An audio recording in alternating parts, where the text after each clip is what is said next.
It's 9:30, and this meeting of the Committee on Transportation and Transit will come to order. This meeting will be a live stream via Microsoft Teams and may be accessed on the County Legislative Information Center, known as CLIC.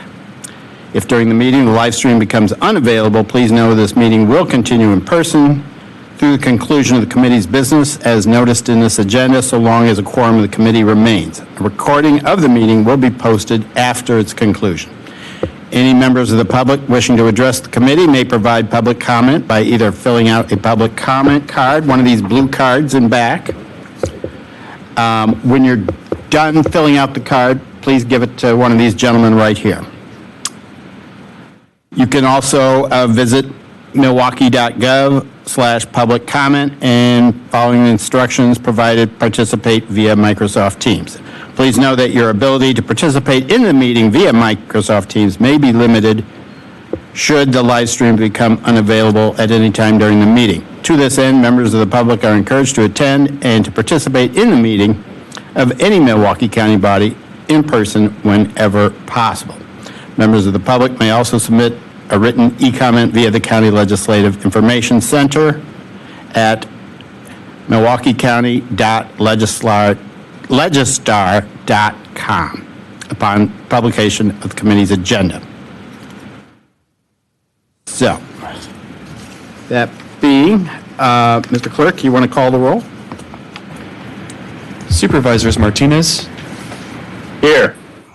Cogs Jones. Supervisor Cogs Jones. Excused. Belinsky. Here. Ekblad. Present. Mr. Chairman. Here. There are 4 members present, 3 appearing virtually. We have a quorum. Very well. Let's proceed to the first item. Item 1, from the Director, Department of Transportation, and the Airport Director, Department of Transportation, Airport Division, requesting to amend Section 56.22, Sub 6 of the Milwaukee County Code of General Ordinances to provide that no reimbursement to the county shall be required for home-to-work commuting in a clearly marked county fire vehicle assigned to a county fire officer when such use is permitted under applicable federal tax regulations. Do we have someone ready to present the item? Good morning, Chair and Supervisors. James Martin, Director of Administration for the airport, here to speak on this item. Thank you. Please proceed. The item before you requests to amend Section 56.22 Sub 6 of the Milwaukee County Code of General Ordinances to allow an exemption from mileage reimbursement for home-to-work commuting in a clearly marked county-owned fire vehicle assigned to a county fire officer.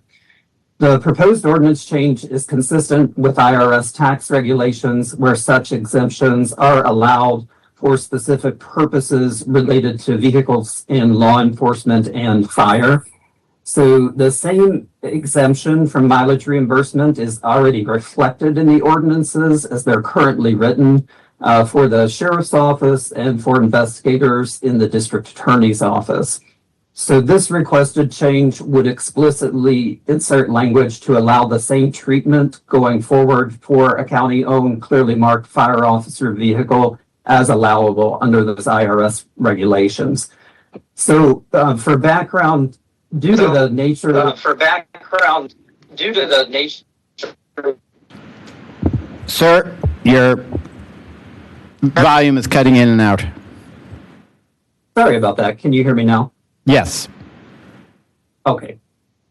So for background, due to the nature of the emergency response functions performed by the airport fire department that provides airport rescue and firefighting services and emergency response functions for both Mitchell and Timmerman Airport, the fire command staff here needs to be able to respond at any time, day or night, for an incident or accident. So that can and does require off-hours response, for example, between the airport fire chief's home and either of the airports.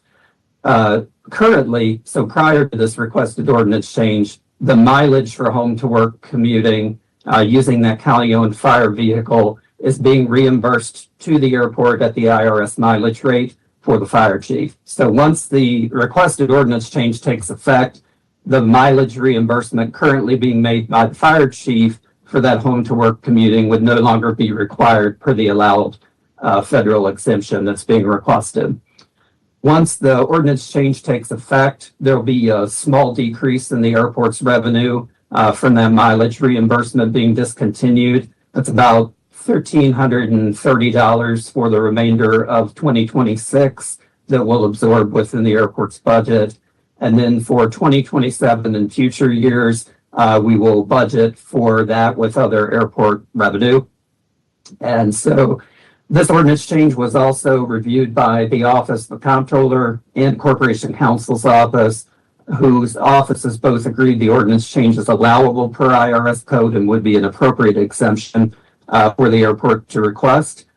So on behalf of the airport, I just wanted to acknowledge and offer thanks to the Comptroller's Office and the Corporation Counsel's Office, particularly for Comptroller's Office on the drafting assistance for the ordinance change. And then finally, the airport requests the change to become effective upon passage and publication of the ordinance as amended. All right, then. Any members, any questions? Supervisor Cogs-Jones, you in attendance?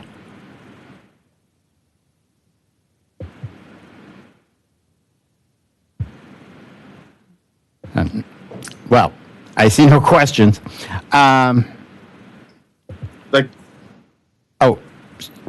Vice Chair Martinez. I'd like to make a motion to approve. Okay, we have a motion. Any comments before we vote? Seeing none, please call the roll. On the motion by Supervisor Martinez that item number 1 be recommended for adoption, Supervisors Martinez, Aye. Cogs-Jones, Supervisor Cogs-Jones, Belinsky,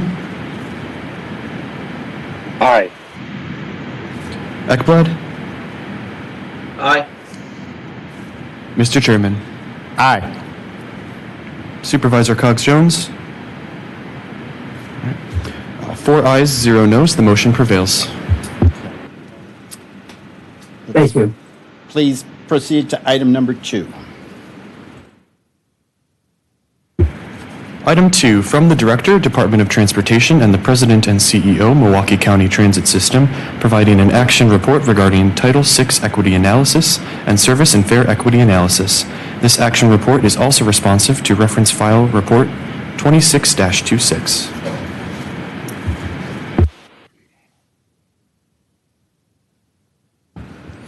Welcome. Please state your names. Good morning, Mr. Chair, Supervisors. Jesus Ochoa, Director of Service Development with Milwaukee County Transit System. Here with Dan Adams. Good morning, Mr. Chair and Supervisors. Dan Adams, I'm the Planning Manager at MCTS. Welcome. So today we are here, and let me share my screen here quickly.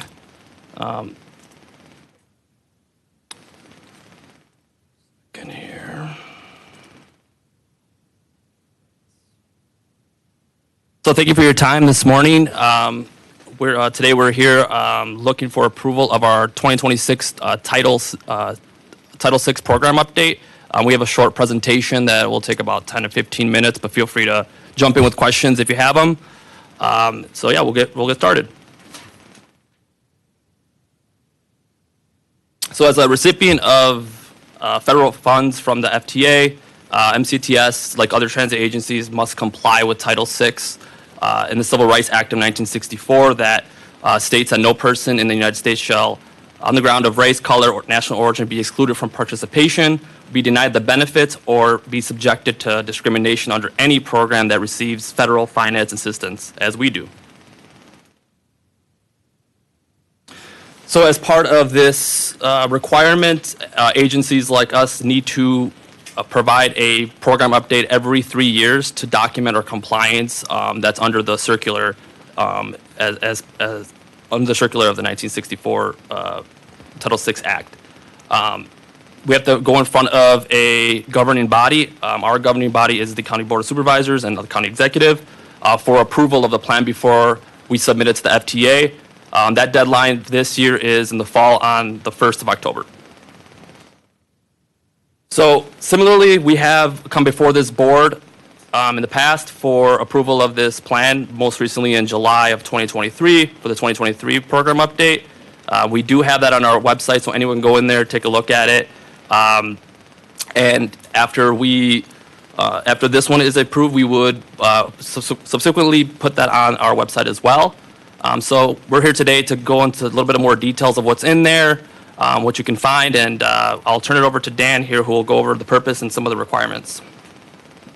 Thank you, Suze. So the purpose of completing the Title VI plan update is threefold. Number one, to ensure that transit services are provided in a non-discriminatory manner. Number two, to promote full and fair participation in transit decision-making without regard to race, color, or national origin. Number three, to ensure meaningful access to transit-related programs and activities by persons with limited English proficiency. Fine. So what is in the program plan update is detailed in FTA Circular 4702.1B. The circulars are the official documents that come from the FTA, kind of outlining some of this stuff. It includes 10 general requirements and then 5 additional requirements that are specifically mandated for transit systems, such as MCTS. And it is a fairly hefty document. It's close to 200 pages. So I'm going to go through those 10 general requirements right now just to give you a sense of what's in the document. All right, so number one is the Title VI notice to the public. So this requirement states that MCTS complies with Title VI and informs people that they are afforded protections against discrimination under Title VI. This, details where we post this, from our buses to our facilities to our printed materials. Section number 2, Title VI complaint procedures and form. So this requirement provides the public with instructions on how to file a Title VI discrimination complaint. It includes the forms they would use and instructions on how they would go through that process. Item number 3 is a summary of Title VI complaints. This item requires MCTS to provide a listing of any Title VI complaints against MCTS in the prior 3 years, which would be since the previous plan update was submitted. Oh, I'm sorry. Have you guys heard me throughout this? Thank you very much. Do you want me to go back, Mr. Chair? Please continue. Please continue. Okay. Sorry about that. Item number 5, public outreach and involvement activities. I'm sorry, item number 4, public participation plan. So this plan describes the various efforts that MCTS will take to engage with minority and limited English proficiency populations. So this is a whole plan within the document for that. And it also includes item number 5, which is our public outreach and involvement activities. So this is a listing of all of our outreach activities since the previous plan update was submitted back in 2023. So you can see how MCTS is engaging and interacting with the community. Item number 6 is the limited English proficiency plan. So this plan describes the actions MCTS will take to provide language assistance to persons with limited English proficiency. Item number 7 is minority representation on any planning and advisory bodies. So under this requirement, MCTS must identify any non-elected planning or advisory groups and the racial breakdown of members on those committees. And for that is TPAC, the Transit Plus Advisory Committee, which advises MCTS. Number 8, the monitoring of sub-recipient Title VI programs. So this item states that as the recipient of a Section 5310 program funds, the Milwaukee County Department of Transportation is responsible for administering agreements and monitoring compliance for sub-recipients, such as contractors and vendors that receive those funds, to make sure that those contractors and vendors are in compliance with Title VI. Item number 9 is why we're here today. So it's approval of the Title VI program update by the governing entity, which is the Milwaukee County Board of Supervisors. So MCTS must include documentation that the County Board of Supervisors has officially approved the program plan update. And then item number 10 are policy definitions for a major service change, disparate impact, and disproportionate burden. Those are key terms in the work we do. And this item requires the transit systems to define these terms. So I'm going to pass it back to Jesus now, who can speak in more detail about those. Thank you, Dan. So Dan just went over the 10 general requirements. I'm going to go through the 5 requirements of transit agencies specifically. Our service standards and policies. So this portion of the entire document details how service should be developed, what things to look for in terms of frequency, service span, what we should be serving, like hospitals, schools, high density residential areas, and these service standards and policies were approved back in 2014 and still hold true today. There is a breakdown of maps and charts throughout this entire document that show the demographic makeup of our service area, specifically minority, non-minority population groups, low-income, non-low-income population groups. And our planning team ensures that our data is most up to date with the census, ACS data, to ensure that we're continuously monitoring that, ensuring that our services are as equitable as possible. The Title VI monitoring program requirement spells out by year how each route fares against its counterparts. So we have minority routes, which are primarily routes that run through census tracts that are predominantly minority population groups and low-income population groups, and then we compare them to ensure that frequency, service spans are done in an equitable manner and in compliance with the Title VI program update. As Dan mentioned, there's policies on what a major service change is, what's the definition of a disparate impact versus a disproportionate burden, that I'll define here in a second. And then finally, we have examples of any service and fare equity analyses that are required of transit agencies if they meet a certain threshold, which I'll discuss here in a second. So what is a service and fare equity analysis? You'll hear the term SAFE. It's kind of what we call them internally. So the FTA requires transit agencies to perform these equity analyses in the following situations. A service equity analysis is done prior to any major service change to routes or a group of routes, a plan, that kind of thing. A fare equity analysis is done to anytime anything happens with fares, whether it's you increase by a cent or decrease by a cent, whether you change the media types. We have to run these analyses to ensure that whatever change happens, it's done with an equity eye, and if it meets any of these thresholds, that we'll put steps in place to mitigate any impacts as practical. The SAFEs do not necessarily mean that you cannot do it. It just means that you cannot disproportionately impact these two population groups more than their counterparts.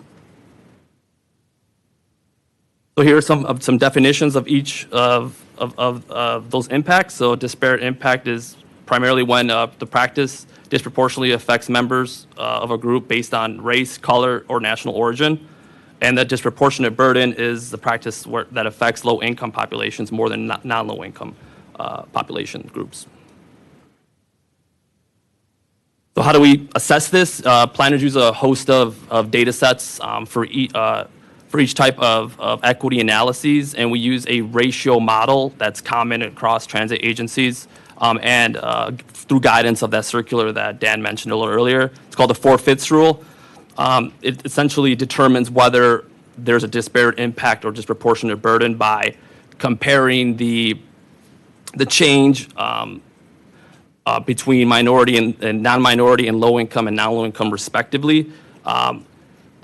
Essentially, the ratio says that minority population cannot receive benefits 20% less or bear adverse effects 20% more than their counterparts.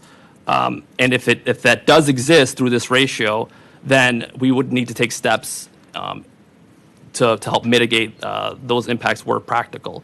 So, a good example is if we made a change to a series of routes, right? We have the before system and the after system, and one of the data sets that we look at is how much access do both of these population groups have before and after.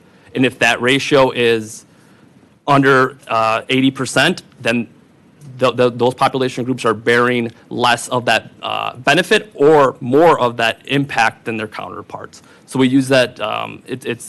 It's a model that is used across transit agencies, and we used it ourselves in our equity analyses. So that's the definition of what a SAFE is. In order to even get to the SAFE, we have some pretty robust thresholds from that guide, from that circular guide.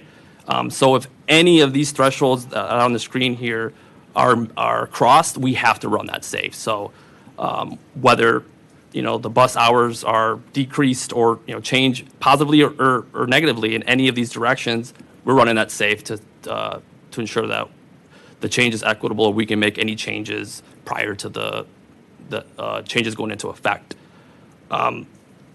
If none of these are crossed, then we don't have to run the SAFE. So you think of your trips that are added in the beginning of the day or end of the day. Those aren't really going to trigger anything. It's just we added a trip to help folks get to work on time, for instance. That wouldn't result in an equity analysis. It's big changes that require us to come before this body to ask for approval.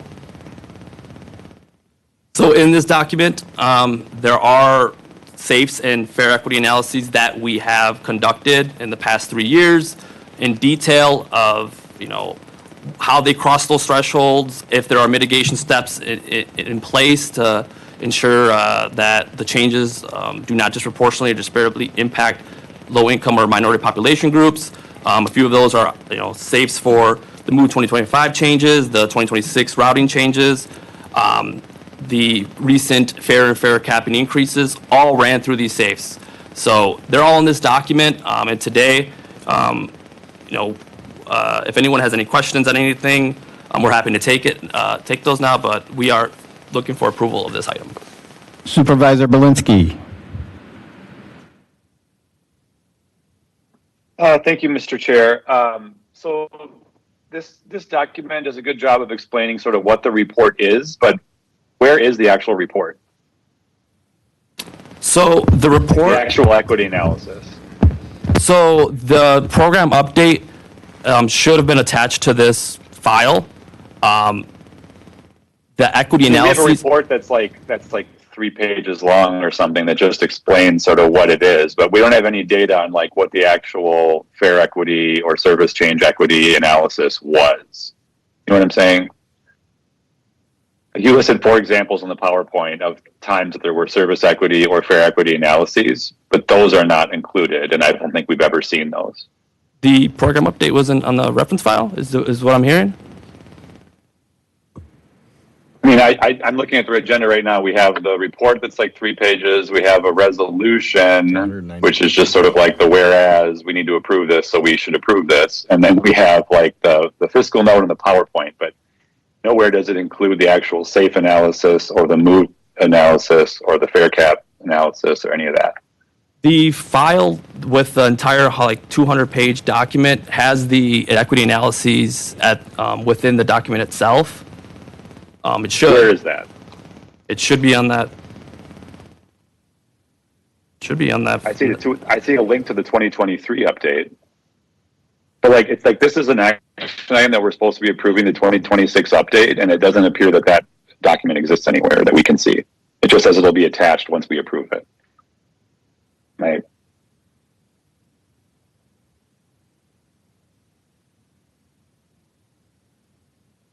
There's no 200-page document anywhere attached to this agenda.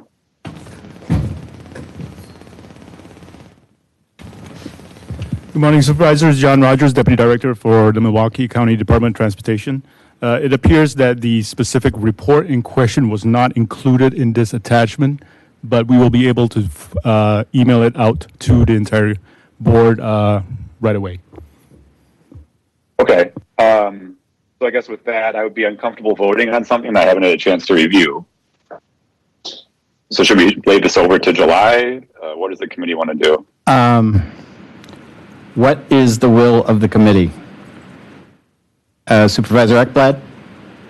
Yeah, I would be willing to lay this over till July. I mean, I think Supervisor Belinsky raises a really good point, especially if it's a 200-page report and we're being asked to approve it and it hasn't been attached to the file. It doesn't appear that it's ready for a vote before this committee. All right. So Supervisor, you want to make the motion? Sure, Or I'll did motion to- Supervisor for Belinsky one make a meeting. motion? Wait, Mr. Chair, Yes? I'm sorry. I'm asking for special privilege. If it's possible to be recorded for the last item agenda Yes. that we just voted on, I had audio issues on my other phone, so All right. thank you. You're welcome. So Supervisor Cogs-Jones will be included with the majority on the first item. Now, back to the task at hand. Do we have a motion to lay this over till July? I would make that motion, Okay, Mr. Chair. there is a motion. Okay, I think, Before we- Mr. Wiki wants to be heard. Sorry. Supervisor Martinez? Sorry, I was gonna say, I think Tom Stawicki wants to be heard. Okay, well, we have one person here in person who would like to comment. Mr. Handel.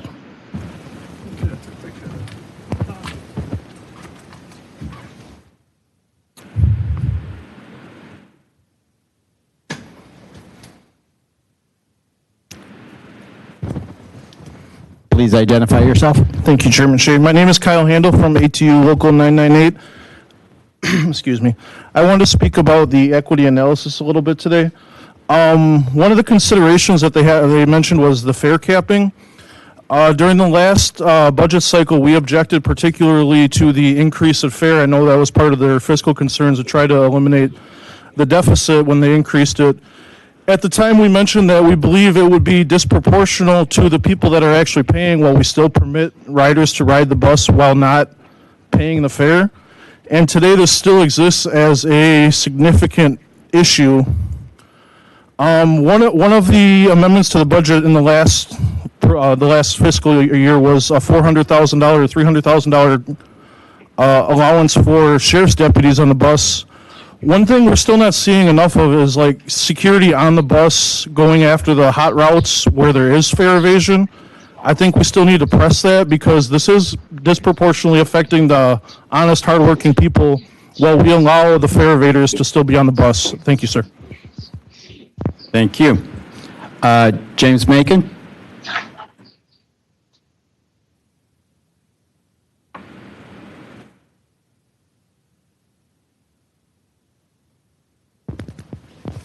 Good morning. Good morning. James Megan, former president of ATU 998. All this stuff was a bunch of crap. I'm going to keep it straight. They have been discriminating for the inner city for years. The city has. Look at Brown Deer, how they push people out in the Brown Deer and talk about cutting service. You disfranchise the whole community in the Meadows where people that got disability and everything else got to walk from the Meadows. If I was in town on a regular basis, I would have the committee file a Chapter 6 discrimination. I have basically said for years that this company will be a fishbowl. It also will be segregated. Everything I talked about when I was president of the union before has happened. You got all the buses that normally will basically go to the south side, the north side, starting on the north side and stopping on the north side or starting downtown and don't go south. You want to call this discrimination? I do. Also, as a veteran, you got people that got to catch 3 and 4 buses where we used to basically catch one. I started in 1995 when we was the #1 transit in America, and we are a joke now for a major city.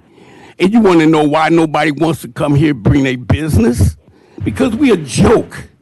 And talking about, and I talk to drivers on a regular basis, and I have talked to county supervisors on a regular basis. People still call me every day. They still get insulted.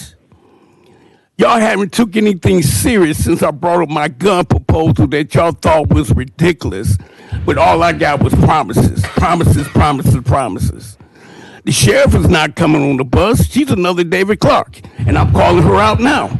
Y'all took $600,000 from her camera system that she's not happy with. She already told you she was on demand. So how much cooperation she gonna get? I've been hollering and even talking to you about, and I talked to the state chair for the Republican Party. I also talked to Democrat parties. It's time to get a transit police. Right now, MCTS has been covering up stuff for years. I know about a situation where a driver basically watched somebody shoot themselves. Shoot another passenger get off the bus. Drivers call me every day and tell me stuff. Do y'all care about the community? No. And people right now, drivers are still getting assaulted. MCTS has been covering up stuff for years. Even the only way they were stopped, and I jumped on Michael Mayo when he stopped the committee for security, they couldn't basically lie about it because the county supervisor was there, the sheriff's department was there, the police department was there, and they come to cover up stuff. But after they basically disbanded the committee, it's nothing but cover-ups. Also had no security that basically was sent to gun situations. You send in a pepper spray security company and a supervisor to check on something that they don't know what they're running into. The state basically allowed people with CCWs to carry. And there's other people basically carrying because this is city not safe, despite that everybody wants to say it's safe. That's a lie. So everything that they saying, y'all need to do something better. And I will be running for county supervisor very soon. Thank you. Tom Stawicki.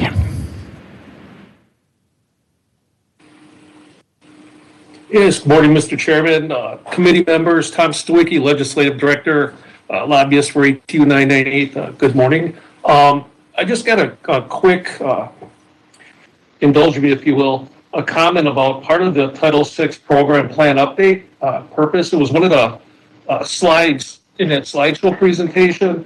And the line that says, ensure that transit services are provided in a non-discriminatory manner. To me, that means that anybody, no matter where you come from in a city, no matter what color you are, should feel welcomed on the bus. The bus should be available for you. And the people that are on the bus should feel safe. And you might know where I'm going with this. We get a lot of people that we talk to that use the bus as a last resort, or they don't ride at all because they don't feel safe. And a discussion here is this morning, we were talking about the money that was supposed to be provided in the budget for sheriff services on our buses. And that hasn't come to be. And we're just wondering if there is a reason why the sheriffs are not on our buses, or if that was just some kind of a political stunt. Thank you for getting off the track a little bit, but I felt that that was necessary to get in. All right. Members, any comments before we take a vote on the motion to lay over till July? No comments. All right. Mr. Clerk, you want to call the roll on the motion? On the motion by Supervisor Berlinski that item number 2 be laid over till the July meeting cycle, Supervisors Martinez. Aye. Cogs-Jones. Aye. Berlinski. Aye. Ekblad. Aye. Mr. Chairman. Aye. 5 ayes, 0 noes. The motion prevails. Please proceed with the next item. Item 3, from the Director of Department of Transportation and the President and Chief Executive Officer, Milwaukee County Transit System, MCTS, providing an informational report regarding MCTS's Equal Employment Opportunity, EEO, program, including utilization goals, achievement timetables, and historic trends in EEO program hiring. This item is informational only unless otherwise directed by the committee. Good morning, Sandy Kellner. I'm the Chief Administrative Officer for Milwaukee County Transit System. Good morning. My name is Kavina Van, Director of Organizational Development and Workforce Relations. So this morning, we are here to present you with an update on our informational report on our EEO program at MCTS. And essentially, this entire program is reflective of MCTS's commitment to maintaining a diverse and inclusive workforce, and we do so throughout this Equal Employment Opportunity Program. The report contains utilization goals of minorities and groups that were updated as part of our 2024 EEO program. And the data in this report, it goes all the way as far back as 2017 and through for 2026, the dates as of April 15th of 2026. So the report is intended to show basically the trends that we've been experiencing, and then we're also going to, Kavina's going to share a little bit about the different programs that we have to support our efforts and our goals through EEO. So the two areas I'm going to just speak to a little bit are the tables that are reflective of our minority representation as well as our the female representation in these different categories of employees. And I guess the major accomplishment, you could say, is that MCTS exceeds the minority utilization goals across every major job category. And we continue to increase throughout the organization, and especially strong in our leadership and professional positions in the minority category. For example, the representation of minorities amongst directors, managers, and supervisors reached 47%, and this is significantly exceeding the established goal of just about 15%.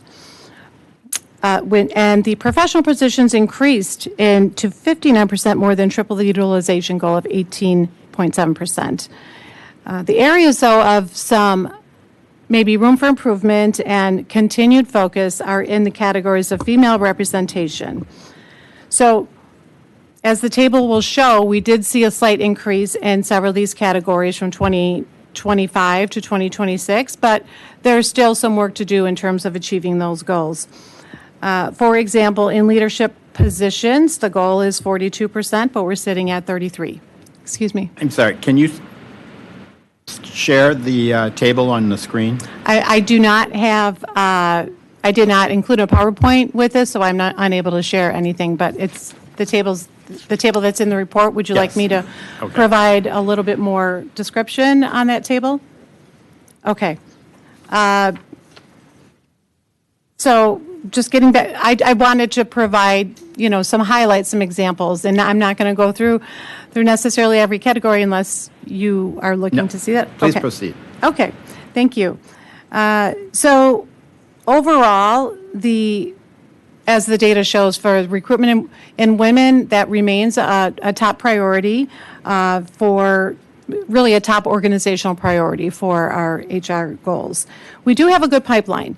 And also what I wanted to mention is that we went from 31% to 41% of female managers. So we're developing that good pipeline, and we have some encouraging programs that Kavina is going to speak about. Before she does that, I just wanted to also mention that one of the changes that we did have in this tracking of our EEO goals is that we now have a service workers category. Prior to in-house public safety officers, we didn't have this, right? We contracted out. So now we're also tracking that as its own category, and we're doing very well in the minority representation in that category, and still have yet to achieve in the female in that new category as well. So overall, our commitment is to continue to target recruitment, retention, succession planning, and workforce development efforts to advance the gender diversity, as well as maintaining our compliance with FTA EEO requirements. And with that, I'd like to ask Kavina to go ahead and give a little bit examples of those programs. Thank you. Yes. Good morning. So as Sandy mentioned, our focus is not only on recruitment, but it's also on developing and retaining a diverse talent throughout our organization. So when we're looking at being transparent and equitable in our hiring practices, MCTS uses a structured and consistent recruitment process and is designed to promote fairness and opportunity.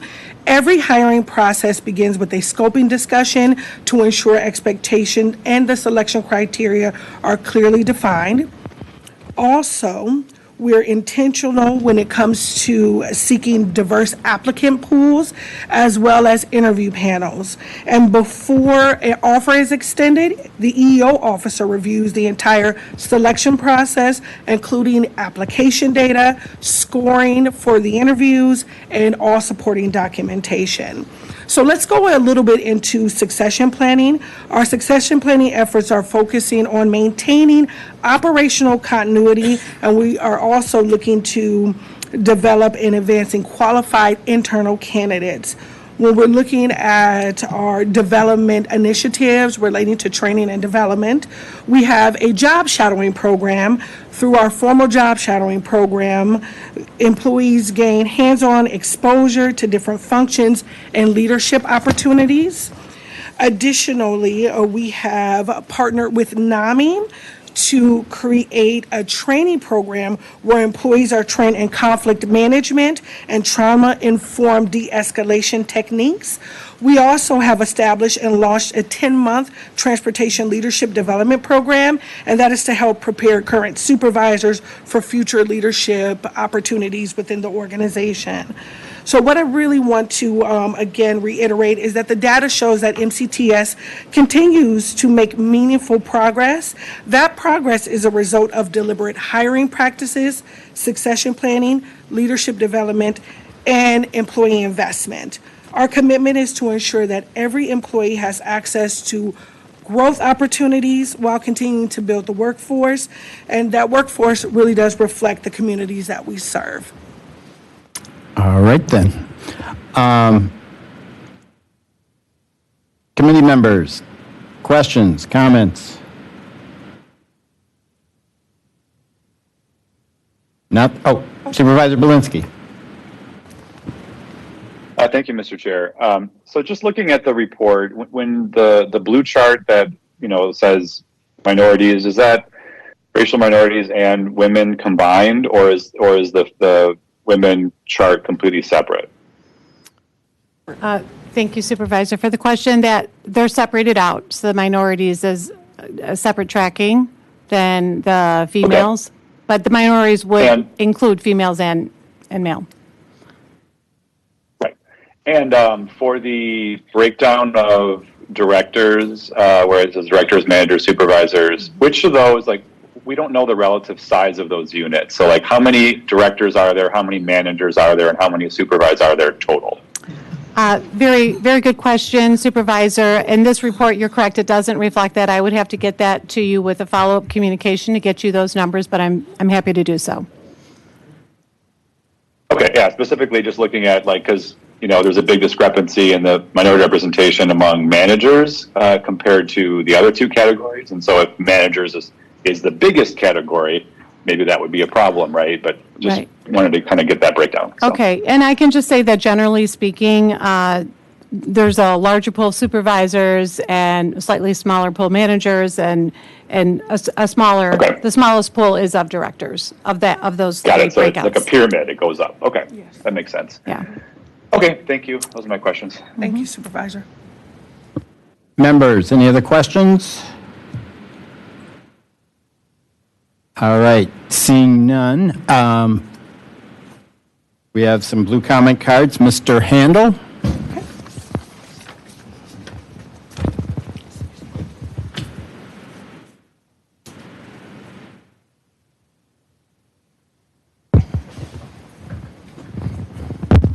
Thank you, Supervisor Che. My name is Kyle Handel from ATU Local 998.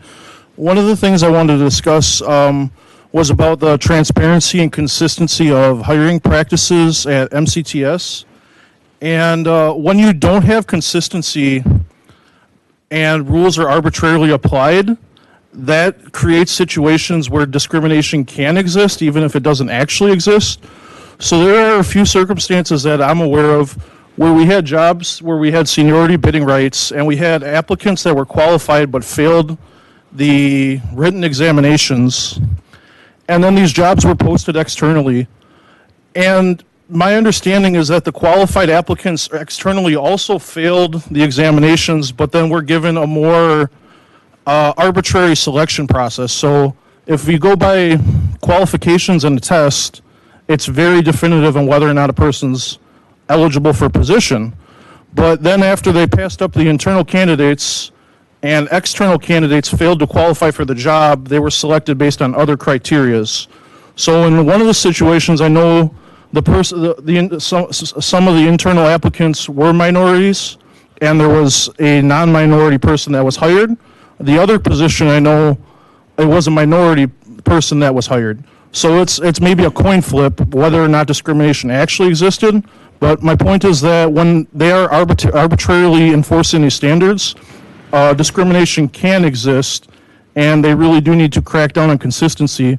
If we have a test, that should be the standard. Thank you.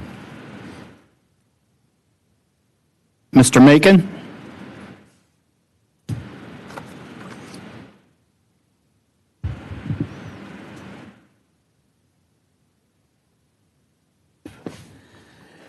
You know, I'm sitting here listening to all this BS.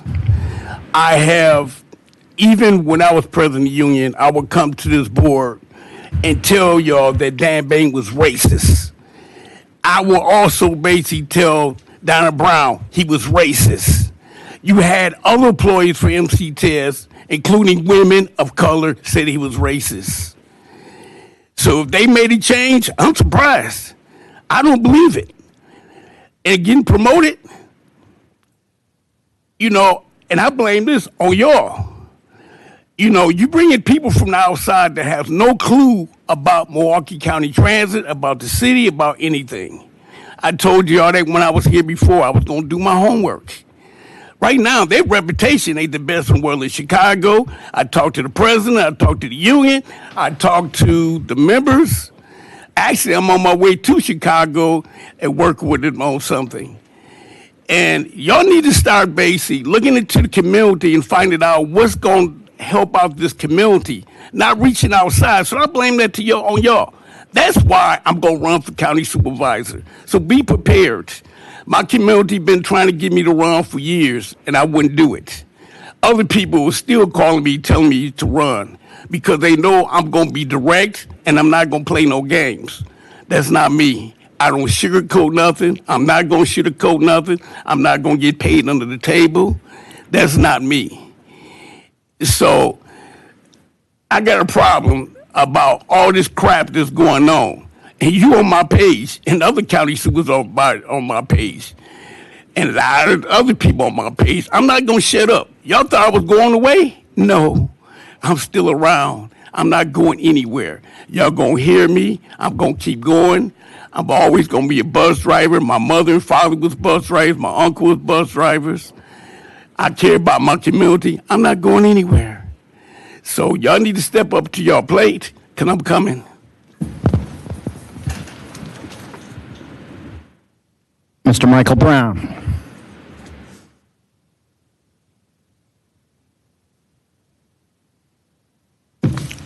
Good morning, Chair, supervisors, people that's out here in the community. I want to talk about the makeup of MCTS.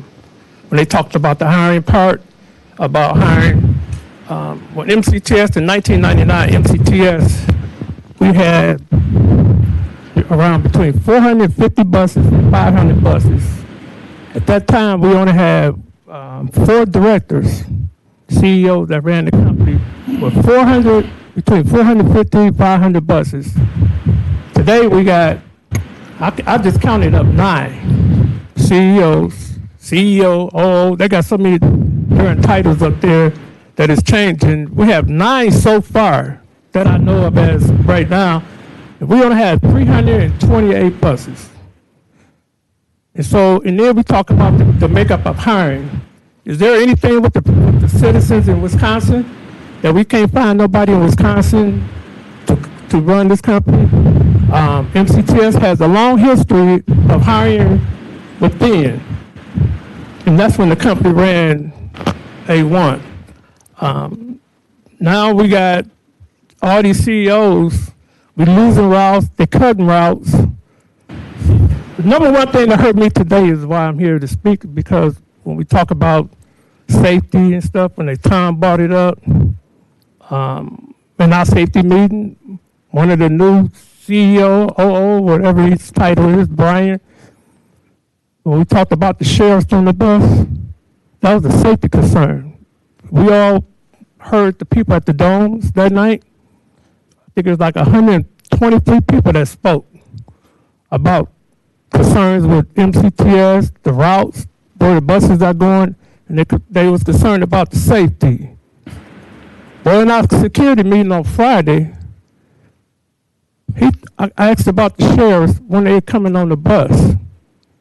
Brian himself, CEO, told me that was a political stunt. Just to shut it, just to keep us quiet. Political stunt. And so, and these are the people that we hiring. The last person just got hired from out of state. Our top 3 officers, Chicago, Dallas. We have to do a better job. We have a deficit that we went through that the comptroller really didn't, there is no accountability nowhere. There is no accountability on you guys for checking MCTS. We just taking their words. So in your, in those inclusion makeup, we have to start looking other places. We have to do better for our community. We just going in the wrong direction, and it's time to stop misleading us. It's time just to be truthful. You guys, y'all ran for office. I respect you all. But we all ran for this job to uphold the trust, public trust. We got a president that's out of chaos right now. I feel like that's what we're going through. Exactly what that president going through, what he's doing. I feel like we're going through that here in the state of Wisconsin, especially in Milwaukee. And so what I'm asking for in this, going forward, when you put the other agenda on hold for the redesign of Milwaukee, you know, they got a meeting coming up for about the redesign of the county of bus route or the minorities. Buses ain't going nowhere. Buses stays in Milwaukee. And so I know you guys going to hear that in July. Well, MCTS got a meeting coming up in July, talk about the redesign. I think all that should be put on hold until you hear what the redesign of the transit going to look like before we vote on this title. Because when we had our first meeting with the company, he told us that the jobs are downtown Milwaukee and by UWM. Well, we know those are white collar jobs, people that drive into Wisconsin, to Milwaukee downtown. We know there is only restaurants and hotel jobs downtown, Pfizer Center whenever they open. And so I think you guys should just take a longer look at what's going on with the plan. And we shouldn't be rushing to judgment with this title. They got till October. Let's see what happened, you know, before October. Thank you. Thank you. Mr. Stawicki, is that an old hand or a new hand? I apologize. I forgot to take it down. Okay. All right.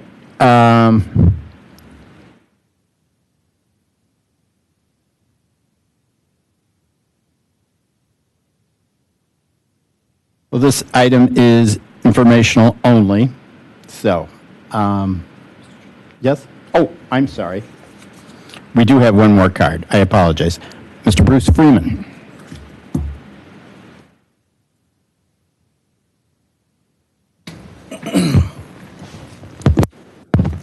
Good morning, Chair, Supervisors. I'm Bruce Freeman, President of ATU Local 998. First of all, I would just like to appeal to you guys on 3 levels. One is a bus rider, one is a bus driver, and one is a retired bus driver, but acting as the president of the Bus Drivers Union. In my early years, we had bus service that was top rate. Most of the leadership of the bus company came from within.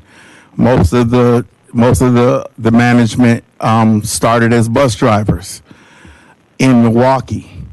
Right now, we are dealing with situations where we are cutting routes, we're cutting service, we're cutting hours, we're doing all of this cutting, and that is not conducive to what we do here in Milwaukee. We've got people who are dedicated bus riders. They're lifelong bus riders where they ride to work, they ride to grocery stores, they ride to doctor's appointments, and some of these things that they ride to are outside of the main Milwaukee area.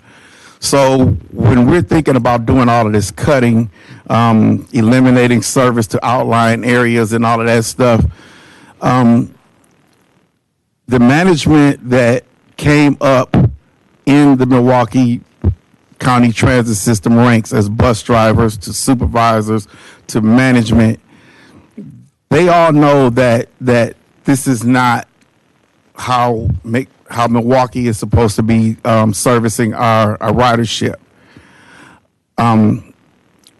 We always had management that took pride in the fact that they came from within the ranks. We now have management that really has no invested emotion or dedication to Milwaukee County Transit.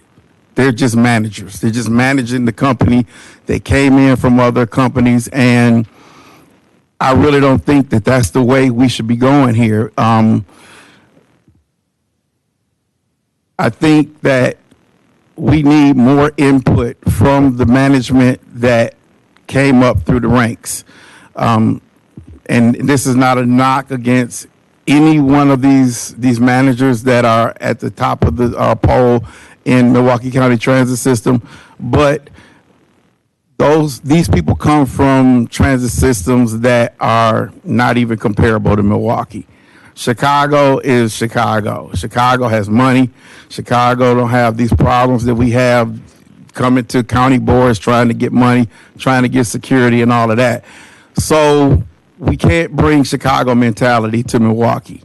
We need to concentrate on Milwaukee.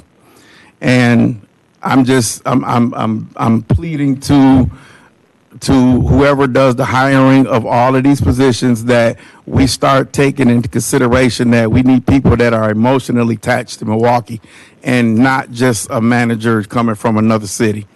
Thank you. All right.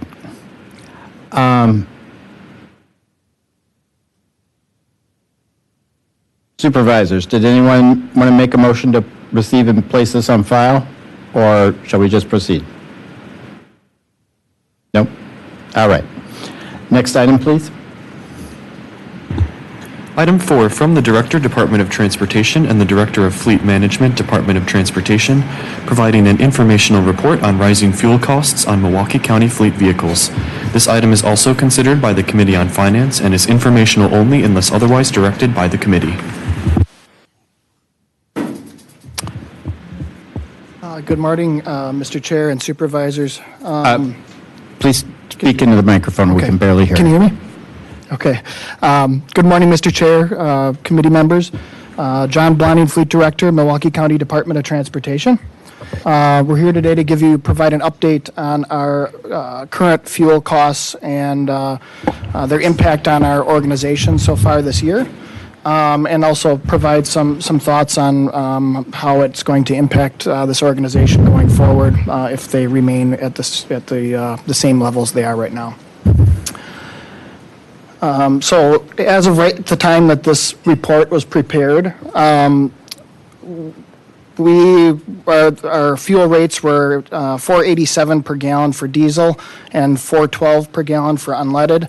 Our budgeted amounts were $3.12 per gallon for diesel and $2.52 per gallon for unleaded. So significant increases over our budgeted amounts, approximately about $1.60 a gallon for unleaded, $1.75 a gallon for diesel overage. Milwaukee County, over the course of the year, burns about 700,000 to 800,000 gallons of fuel a year. So here so far, that obviously has a significant impact on our budget. So this is a budget table here for the first 4 months of the year. You can see the beginning of the year, our actuals were slightly lower than budget because our fuel prices were under our budgeted amounts that we were paying. But then, as of the start of the conflict in the Middle East, those prices rose sharply. So you'll see in February and March some pretty large deltas there from our budgeted amount to our actuals. And then April, that delta narrowed a little bit. Since the last 3 weeks or so, since we submitted this report, prices did come down a little bit with some optimism that the conflict was slowing down, but as of yesterday, obviously things look to be escalating again, so we anticipate prices to increase again. So a little bit of a summary on how fuel is funded for Milwaukee County operations. Our largest fuel consumers are the Sheriff's Office, the Parks Department, Highway Maintenance, and Mitchell International Airport. Sheriff's Office and the Parks Department are primarily funded with tax levy. But the Highway Maintenance and Mitchell International Airport are funded with outside revenue sources. So, for example, the Highway Department, 90% of their expenses are reimbursed by the state of Wisconsin because 90% of their work is performed on state-owned property. And then the Mitchell International Airport is funded with FAA airline revenue, so they don't have any tax levy. So those impacts those revenues obviously continue, and the state of Wisconsin is able to pay those elevated prices to us. We don't anticipate that in those areas this will impact our bottom line for our budget, but the Sheriff's Office and Parks Department will impact the tax levy. So the only way we can attempt to reduce that is changes in our operating budgets, or the Parks Department and the Sheriff's Office operating budgets. So far from January to April, you'll see on this next slide here is a summary of fuel usage, or how much was spent for each one of the each one of the large departments for the year. And then you'll see Parks and Sheriff are on there with significant dollar amounts. So another summary of kind of what we expect going forward if fuel prices should remain the same. We anticipate it as a county overall being $718,000 over budget. If they were to go up another 50 cents a gallon, for example, then we were paying at the time of preparing this report, we'd be looking at about $1 million overage on fuel. So there are things that departments can do to minimize the impact and try to hit their levy target and their budget mark for the year. But those are going to require cuts elsewhere in their commodities lines. So, for example, maybe leaving positions vacant longer, or underspending in other commodities or other areas to try and offset those drastic increases in prices. Those departments seem to be somewhat managing so far, but if things would get worse, there could be potential impacts to services provided. And we regularly discuss and provide updated information to the user departments, because Fleet manages the fueling for the county and the purchasing of fuel, and provide any recommendations and information we can so that they can manage their budgets effectively. And I can answer any questions any of the supervisors may have. Supervisor Belinsky. Thank you, Mr. Chair. The state had provided the county, I believe this year it's about $19 million for highway patrol, which most of that was decided to transfer to a capital project. So if we do need a place to replace some of this money for increased fuel costs, I would suggest putting that money back in highway patrol where it was intended. Supervisor Ekblad. Thank you very much, Mr. Chairman. Obviously, this is occurring in the context of a president whose grasp of foreign policy and overall behavior is comparable to my 3-year-old when he hasn't had a nap.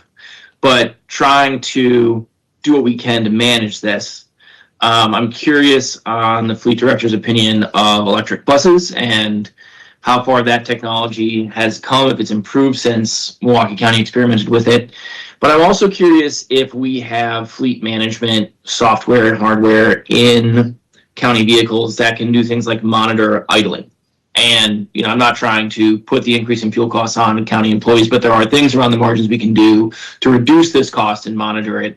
What preventative measures are in place with our fleet? Thank you, Supervisor.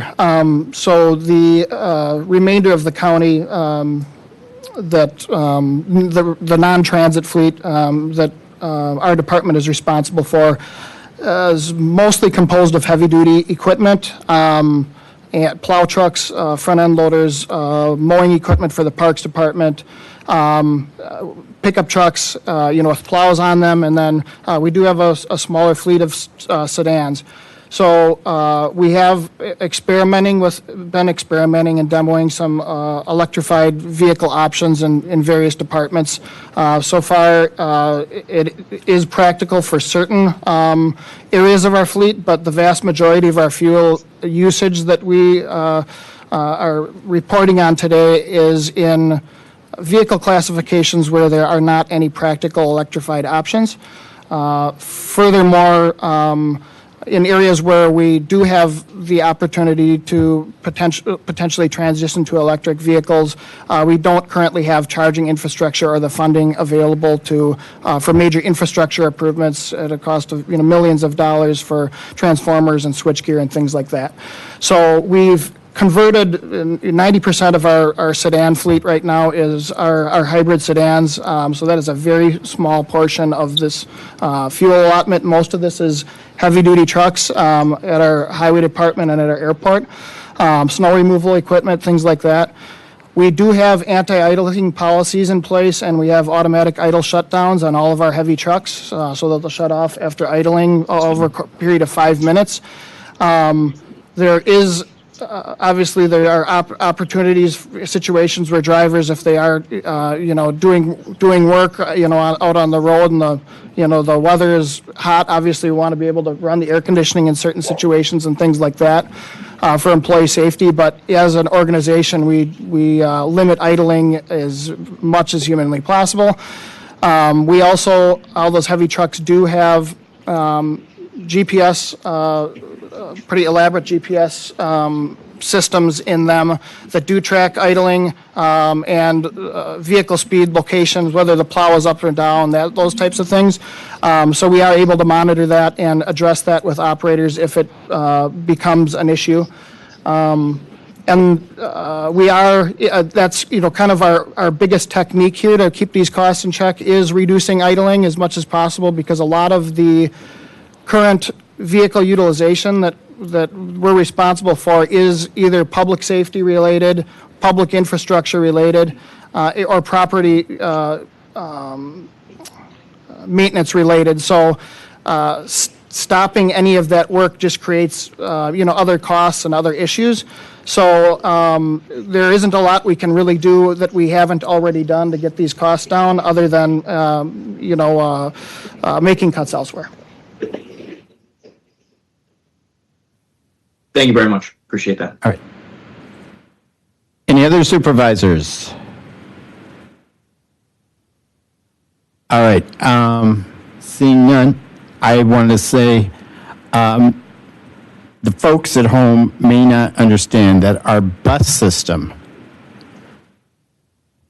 has a contract that sets the price for diesel for them. So their price that the buses pay is locked in till 2030. Now, the fleet that you manage does not include the Milwaukee County buses. Now, has your department ever considered, getting a contract for a locked fuel price? Right, so you're referring to, Supervisor, you're referring to fuel hedging? Yes. Yes, so we have, in the past, we were, recommendations or advice provided to us in the past by either the comptroller or corp counsel years ago, at least prior to my time being here, was that fuel hedging wasn't an option for our portion of the fleet. We've recently gotten updated opinions on that, and it appears that there is no rules prohibiting us from doing so. Fuel hedging becomes, I think, more important or more necessary when fuel costs become a larger portion of your budget. So for transit, for example, they burn millions of gallons of fuel a year. So if there would be price fluctuations like we see in the other portion of the fleet and in our portion of the fleet, they could potentially be millions of dollars over budget within just their budget alone, and managing that type of fluctuation over the course of the year would have significant impacts and require service level changes. So for portions of our fleet where the fuel is not as large of a percentage of their budgets, it's a little bit easier to manage the fluctuation of prices. So right now, hedging is obviously a benefit for us for transit because they're paying probably at least $1 per gallon or more or less than current market rates. But at times it cannot be beneficial if, for example, we're in an uncharacteristically time where fuel prices are low. So last year we were paying fuel prices that were far below average, and we had the opportunity to capitalize on saving some money there in our fuel budget. Also, for example, during COVID 2019-2020, our price per gallon on fuel that we were paying went down to 80 cents a gallon. So in those situations, a fuel hedge would be less lucrative because you'd be locked in potentially at a rate of $1.50 or $1.60 a gallon. So it certainly becomes something at times like this with stuff going on in the world, it becomes a more attractive option for us to consider, and we will continue to evaluate whether for the remaining portion of our fleet, if we, as an organization, will decide to do that. Okay. Any last comments? All right, seeing none, thank you.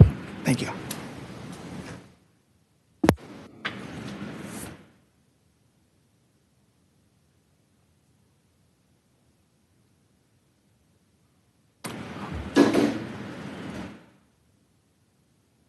Do you want to read the next item? Item 5, from the Director, Office of Economic Inclusion, Department of Administrative Services, providing an informational report regarding participation and departmental waivers of Milwaukee County's Targeted Business Enterprise Program and federally funded projects relative to disadvantaged business enterprises and airport concession disadvantaged business enterprises. This item is also considered by the Committee on Community, Environment, and Economic Development and is informational only unless otherwise directed by the committee. Good morning, Mr. Chair, Supervisors. Lamont Robinson, Director of the Office of Economic Inclusion, here this morning to share this informational report, excuse me, related to small business participation for the month of March and for the first 3 months of 2026. So I'll share my report in just a second.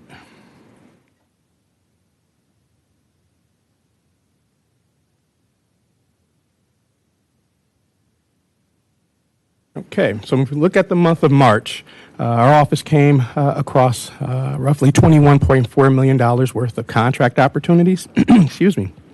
Of that amount, roughly $3.6 million was deemed eligible for TBE participation, and contracts held by those certified TBE firms was just over $3 million, or 82.33% of those eligible contract dollars and 14.03% of total contract dollars awarded for the month of March. When we look at the breakdown for March, we show how those $3 million were allocated, with a large portion of that going to small businesses, just under $2.7 million. And then we show Asian-owned firms about $224,000, woman-owned firms about $56,000, and Hispanic firms about $42,000 that was awarded for the month of March. So when we look at the first 3 months of the year, we show just shy of $8 million being awarded to those certified firms, with the lion's share again going to small businesses, roughly $6.2 million. And I want to reiterate what we're going to see, or what I expect to see continuing to see that SBE, or small business number, outpace the other groupings. And I say that because we're seeing more of the certifications and more of the programs move from minority business and women business more to a small business. So that identifier that allows us to be able to separate or drill down deeper into the type of business that they are, is going away. And so it's just going to be that much more difficult to capture those numbers. But it will be captured in small business. Unfortunately, we won't see that breakdown like we've been accustomed to, just because of the change in the environment. And so I just wanted to bring light to that, just so that it's understood when we see those numbers, what they mean. We're still going to do our best to break down that information to get that information, but if that information is not available for us to access, it will just be captured under that small business number going forward. So that'll end my informational report for today, and I'm happy to take any comments or questions. Thank you.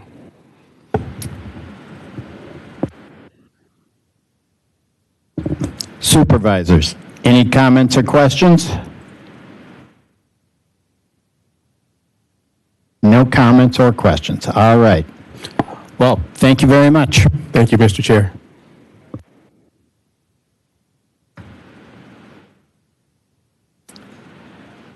And Mr. Clerk, the last item. Item 6, e-comments submitted to the Committee on Transportation and Transit via the County Legislative Information Center CLIC. Mr. Vice Chair, do we have any e-comments? There are no e-comments, but if any come in, they'll be appended to the file. All right. Thank you. Well, it would appear that we're done. Thank you to everyone.